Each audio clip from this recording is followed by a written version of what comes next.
আমি মোহনপুর থানা আমার বিরুদ্ধে যে মিথ্যা মামলা করেছিল সেই মামলার পরিপ্রেক্ষিতে আমি গত 7 তারিখ ব্যারাকপুর এসিজেএম কোর্টে আত্মসমর্পণ করি এবং সেখানে জামিনের আবেদন করি।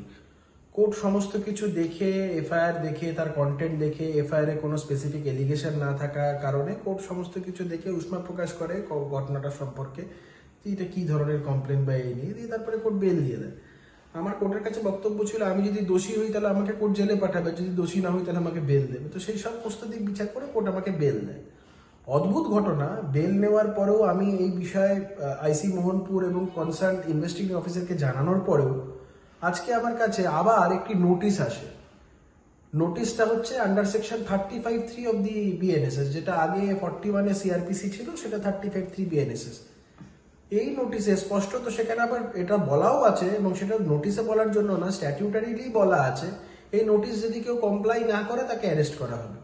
তো আমার যখন একটা প্রসিডিং এ already I have been enlarged on bail, আমি যখন জামিন পেয়েছি, তারপরে ওই 35(3) নোটিশ, এটা সম্পূর্ণ পুলিশের হাই হ্যান্ডেডনেস বোঝায়। এই রাজ্যে পুলিশ কতটা প্রতিহিংসা পরায়ণ, পিসি ভাইপোর সরকারের এই পুলিশ তারা কতটা প্রতিহিংসা পরায়ণ। জামিন পাওয়ার পরেও by way of an attempt to overreach the court, এইভাবে কোর্টের ওপরেও খবরদারি করে এরা জামিন পাওয়ার পরেও এরা যে কতটা হিংসা বা প্রতিহিংসা পরায়ণ হতে পারে, এই নোটিস ইস্যুয়েন্সটা হচ্ছে তারই একটা জলজান্ত প্রমাণ।